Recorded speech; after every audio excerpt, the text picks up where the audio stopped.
Que vous ne saviez pas que la plupart des disputes sur Internet suivent une règle. Ce n'est pas une loi de la physique, mais ça se termine toujours de la même manière. Voici la loi de Godwin.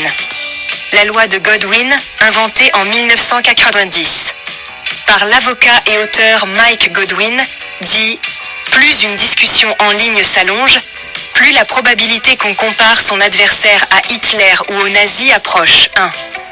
En clair, restez assez longtemps sur une discussion et quelqu'un invoquera Hitler. Comment ça marche? Ce n'est pas une règle formelle, c'est une observation sur le comportement.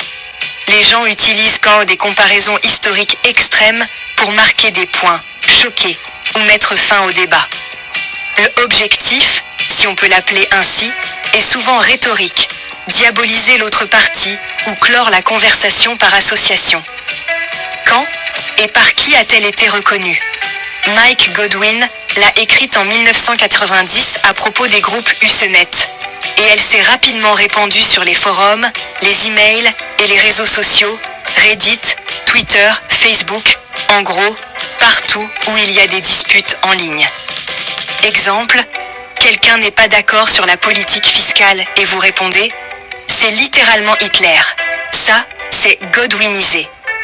Ou traiter quelqu'un de nazi pour une règle scolaire stricte, la loi de Godwin en action.